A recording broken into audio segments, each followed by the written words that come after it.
Hello there, people of Earth, and welcome to Front Page Fables. Today I have some amazing entitled parent stories, but before. Entitled parent sends kids to my house. This morning, I was out mowing my lawn. I happened to be wearing a ratty t-shirt that had a logo from a video game that I enjoy playing. We live in a very small town in northern Wisconsin. Everyone just kind of minds their own business, so we have never had much interaction with any of our neighbors, which is fine with us. One of the houses that is next to ours is a rental property that the owners converted into a duplex. The bottom half is empty, and there are two adults, M and F, that live in the upper unit with two kids.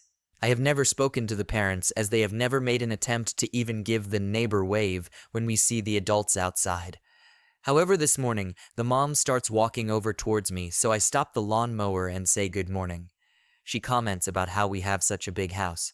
I tell her it is because we like having lots of pets, 4 cats and 2 dogs, and that we usually adopt the animals that have medical issues since I am a nurse and my niece is a vet.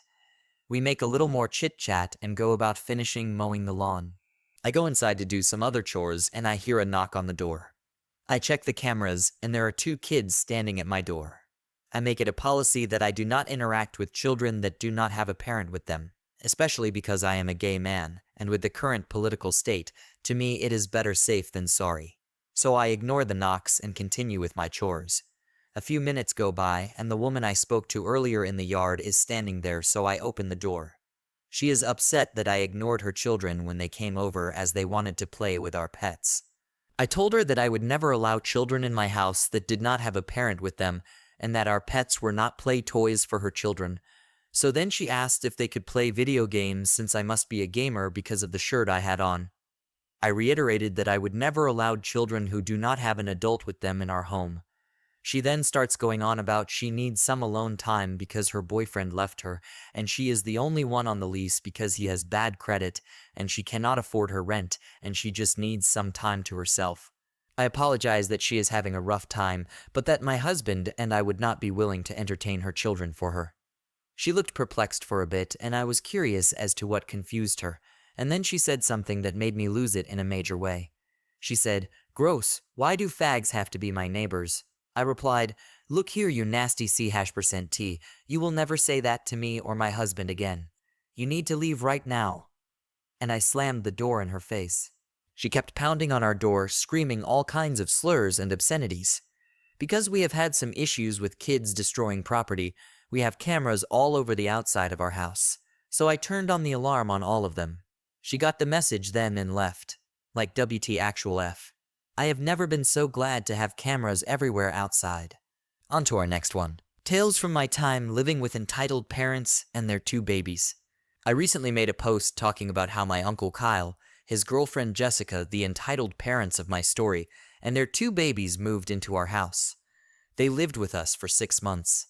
After making my first post, I started to think of all of the crazy things that happened while they were living in our house and thought I might share a few. Also, I wanted to ask people to stop blaming my mom for all this, or at least try to understand her perspective. It wasn't an easy decision, and she did it out of love for her baby nieces who didn't deserve to suffer. So when Kyle and Jessica first moved in, I didn't have my driver's license, just my permit. So since they were already at home doing nothing, it took Jessica months to find a job and Kyle never got one. Kyle and/or Jessica drove me to school in the mornings. Because of that, they kept a car seat in the back of my car. They did have their own car. They just didn't want to drive it because then they would have to pay for gas. We let them take my car to drive me to school since it helped us out. Unfortunately, they took that to mean they could take my car whenever they want. Several times I asked where my car went, and they had taken it. There was this one time that I knew they were getting ready to leave, so I took my keys off the key rack, and I put them in my room, aka the guest room. Both of them freaked out looking for the keys. They even asked me if I knew where they were. Eventually, they were going to be late, so they just took their own car. I started to feel bad, so I asked my mom if they had a car seat in their car, because I thought that was why they were trying to take my car. But it turned out they did have a perfectly good car seat, they just didn't want to pay for their own gas, and their car was dirty. Something else that bothered me is the way Jessica would always yell at my dog. I have a little lap dog, and he's my baby. He's also an idiot. I can't stand when people yell at him. He's just a little guy. So when one of the babies would put their food on the ground, my puppy would run up and eat it really fast. That's when Jessica would usually start yelling at him, and one time she even kicked him outside. I got really mad about that. Something else that really bothered all of us was when they took food upstairs. We've had this rule forever that we don't take any food upstairs because my dad is afraid of ants coming in.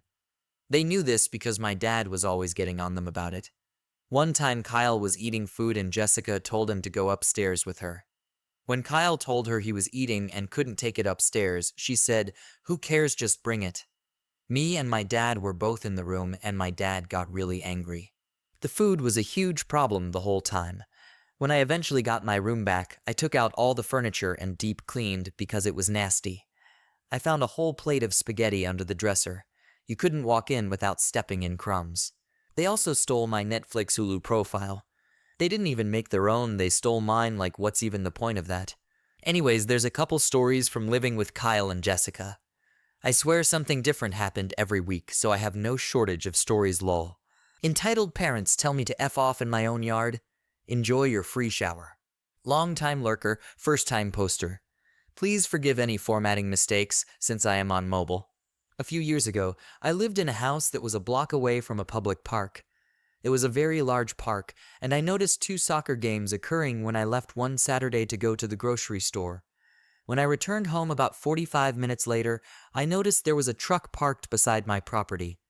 The occupants of that truck were on my property. There was 2 children dressed in soccer uniforms, their mom and dad, and a large Doberman. The Doberman was lying on a picnic blanket, the parents were setting up their family's picnic lunch, and the children were chasing each other all on my front lawn. I couldn't believe my eyes. I pulled my car into my driveway and walked over to the family asking them why were they on my property.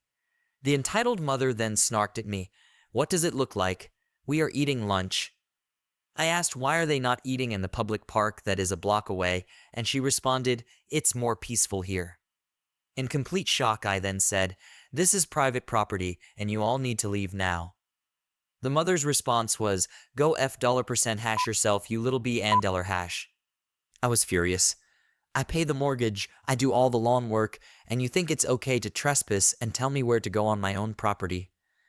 So this was the easiest revenge ever. I walked right beside them to the outside tap that was attached to my sprinkler system and turned it on.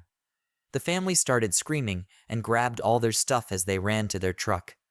The mother and father screamed obscenities the whole time and said that they were going to get me. Well, this is where revenge number 2 came in.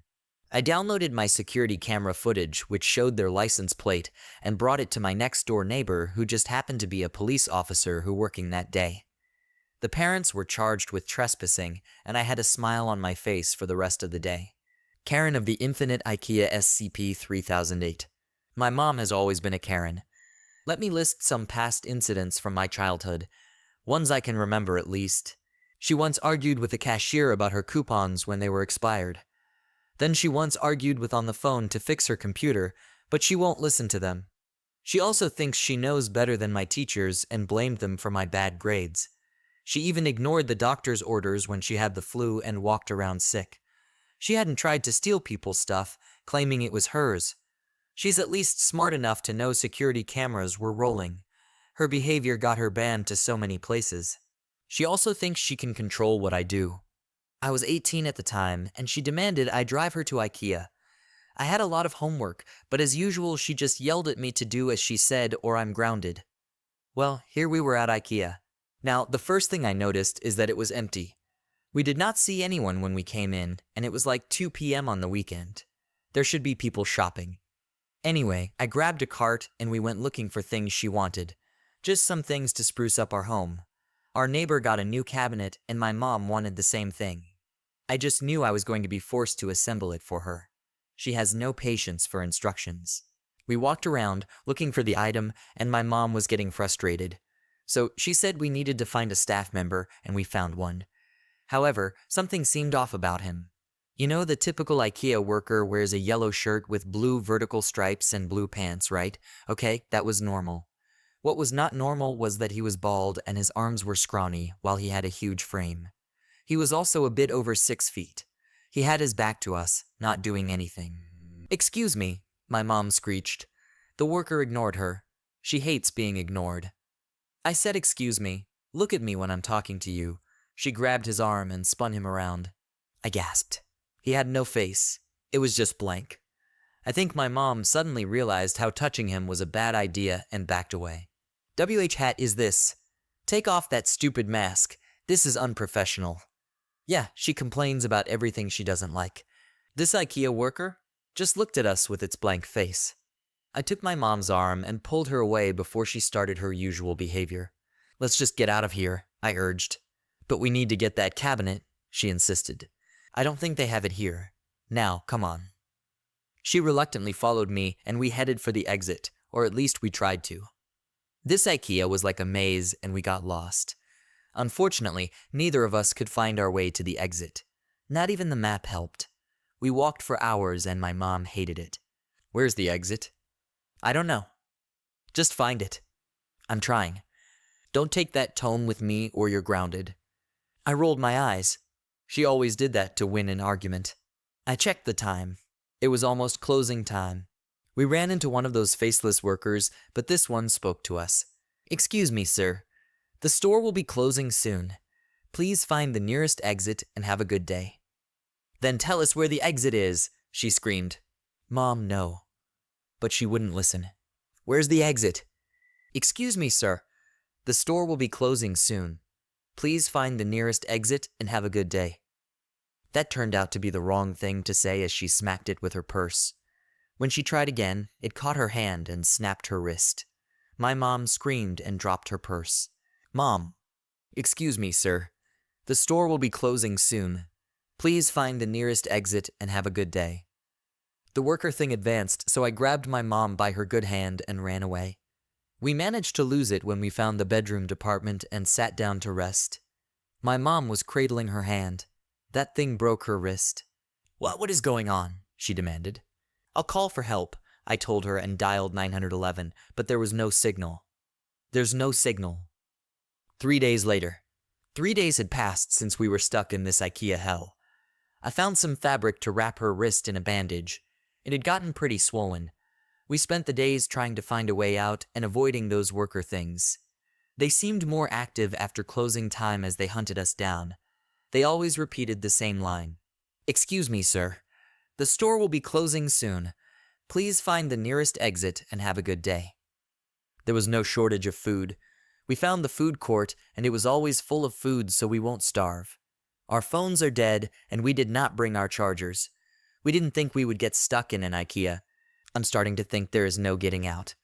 From what I've seen, there seems to be no end to this place.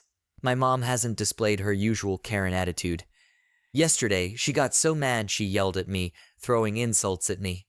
I shouted back, and she threatened to ground me. I snapped. "What are you going to do? Make me go to my room? Take away my stuff? Not let me watch TV or hang out with friends? We are stuck here." I guess she realized she had no leverage here, and she broke down. She knows she can't do anything alone, and if I left her, she would be helpless. She apologized. 1 month later. It's been a month since we were trapped in this place. While grabbing some food a couple of weeks back, we got ambushed by the workers. There were too many, and we could not escape. We thought we were dead, but we were rescued by a group of people who had spears and all kinds of makeshift weapons. I was so glad to see another person. They invited us to their town. We learned there were thousands of people trapped here, and many had been here for years. So they banded together to build settlements to turn their prison into a home. Since this IKEA was packed with all the things they needed, they had plenty of supplies to share with newcomers, but going out to look for supplies was still dangerous. Those workers roamed around and would come after you after closing time. I think my mom was starting to get settled in. 1 year later. My mom's Karen-ness did emerge from time to time when she tried to order people around, but nobody was having it. We cooperated and everyone had to pull their weight. My mom was used to others doing things for her, so she did not like this.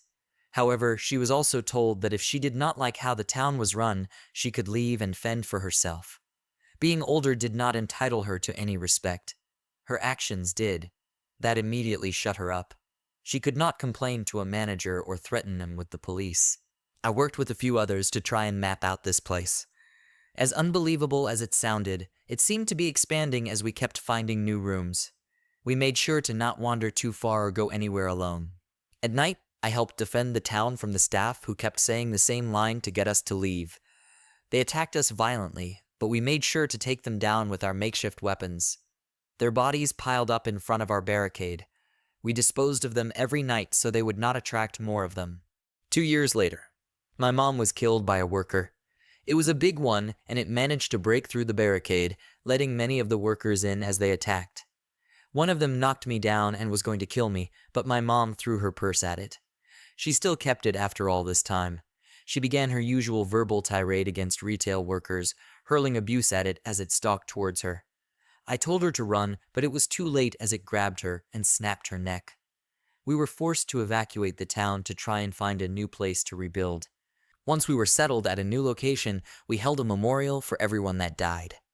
Mom, you were a Karen at the worst of times, but you saved my life by acting like one. Thank you and I love you. My entitled parents plus grandma tried to lure me back with a lie. Welcome to the newest edition of Bull I get to experience after finally escaping my father on Jan 1st. I've posted in different subs regarding different issues on this. To summarize what's going on January 1st of this year, my dad had a bipolar meltdown and kicked everyone out. After doing so, he realized he was going to die alone and desperately tried to pull everyone back, but my older sibling 22 and me 20F remain free. I'm NC with my dad, my older sibling is LC. So when I first moved out, I had tried to get on my own health insurance through my job, but they wouldn't let me since I was still on my father's health insurance. He refused to remove me since he was convinced that I would come crawling back. A few weeks ago, I had a pretty nasty accident. I passed out in the bathroom for unknown reasons and wound up concussing myself. I had to go to the hospital where my mom told me I no longer had health insurance and that I was removed about a month ago. I was panicked, but the sort of panic where you're so panicked you're calm. I've been mostly chilling since the hospital said they'd help set me up with some insurance, and they're actually doing good working with me. However, I just got told something interesting by my little sister 17F, who is still unfortunately stuck in that house. They lied. She overheard my grandma coming up with this grand plan to make me come back, how I would beg them for help, and they would so graciously reveal they never removed me at all like some kind of act to make them look like loving saints. I don't even know. But yeah, she told them I wouldn't dare to bite the hand that feed me after that. But now I know I have insurance and my sister sent me a pic of the health insurance card. Edit. I just discovered my dad has a Reddit, and he's just as much as in a shoal on here as in real life. I won't drop it for now, but I'm gonna start being hella vague in future posts.